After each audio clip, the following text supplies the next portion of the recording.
Hi everyone and welcome, this is the Apostate Prophet. As everybody already knows, I am certainly going to hell for all the beautiful things that I do for the religion of Islam. But you are going to hell too. In Islam, if you breathe, you're probably going to go to hell. Even Muslims are going to hell in Islam, because Allah is most merciful, most high. I often see people talk about who goes to hell and who doesn't go to hell in Islam. Some modern voices who try to defend Islam assert without knowing that Christians and Jews go to heaven in Islam. But Muslims mostly know what Muhammad's religion says about all this. So, who is going to hell according to Islam? The answer is everyone. What do you mean everyone? If we come to all other religious groups first, or non-religious people, all those who are not Muslims, Christians, or Jews, the Quran is very clear. Everyone who rejects Allah goes to hell. The Quran says, "Indeed, those who disbelieve, never will their wealth or their children avail them against Allah at all. And those are the companions of the fire. They will abide therein eternally." It's interesting that the Quran directly offers such an offensive language. Like, everyone who disbelieves in Allah has no help against Allah. Allah will burn them forever. How dare you not believe, you enemy of Allah? There is the theory that those who have never heard of the message of the Quran and what Islam teaches will not be judged by this. They will be judged by their deeds separately. But let's be honest, that doesn't mean anything at all. I mean, what kind of thinking is that? Those people over there in the Amazon forests, they have never heard of this, so they won't directly go to hell. They'll be judged by their deeds.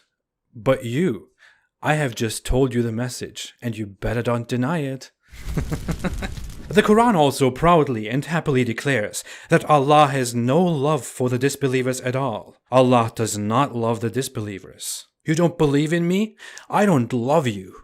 But now that we have that out of the way, let's come to Christians and Jews. The Quran initially had some good lines about Christians and Jews, and said something like, "Surely those who believe, and those who are Jews, and the Christians, and the Sabians, whoever believes in Allah and the last day, and does good, they shall have their reward from their Lord, and there is no fear for them, nor shall they grieve."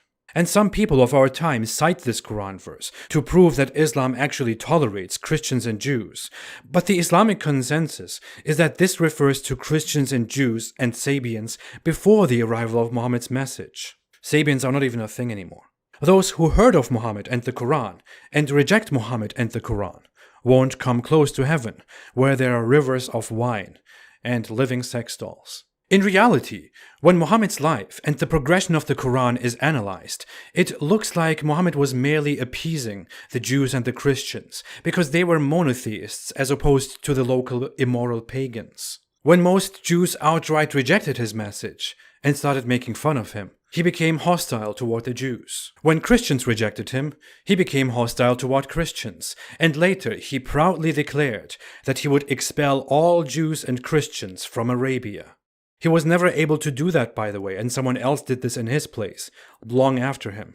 This is a promise or a prophecy gone wrong. I'm sure Muslims have a lot to say about this. This whole development, this whole change of heart toward Christians and Jews was also reflected in the Quran. The book doesn't only say that every religion besides Islam will be rejected by Allah, which is very clear. It also mentions groups by their names. Jews and Christians are explicitly called disbelievers in the Quran, and Allah wants to punish them. People who call Jesus the Son of God are disbelievers. Heaven is forbidden for them, and their abode is hell. It also says that Christians and Jews and polytheists who see the message and disbelieve and reject the commands of the Quran will go to hell and are the worst of creation. I love this verse.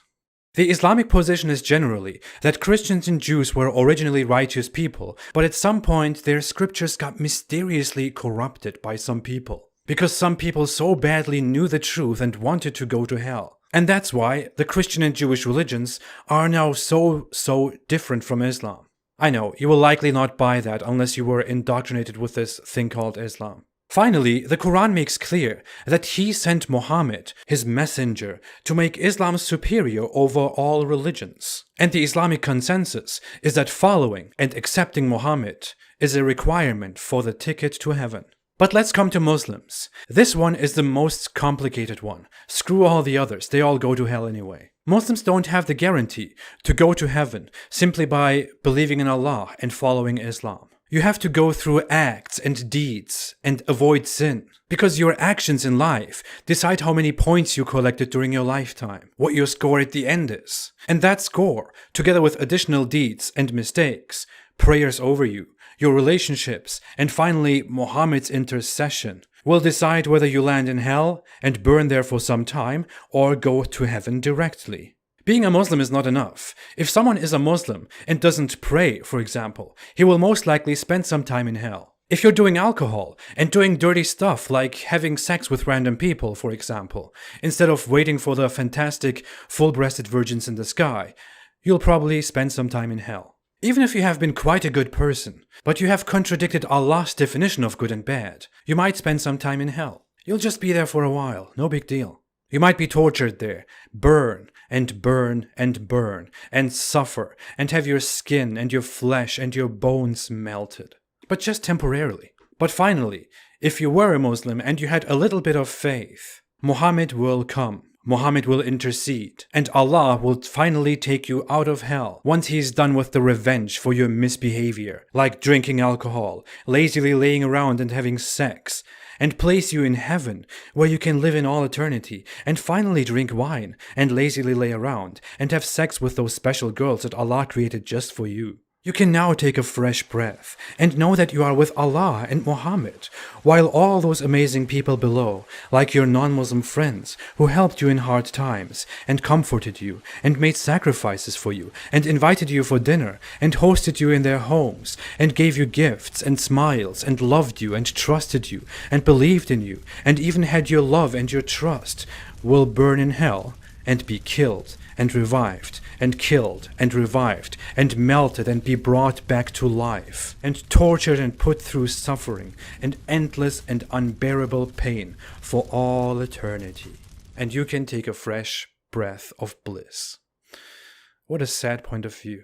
But yeah, Allah is wonderful, merciful, Islam is great, Muhammad was fantastic. Now it's time to go out and pray to Allah, so that you can go to heaven too, and thank Allah for His love. You don't want to be called the worst of creation by the one who lovingly created you, do you? Thanks for watching. If you like this video, especially for how positive it is, don't forget to use the like button and subscribe for more. My videos are mostly not monetized, so you can watch them without ads. If you want to support me on this journey, you can support me on Patreon or on apostateprophet.com. I appreciate all your support so much. I'll be back. Until next time, have a great day and stay away from Islam.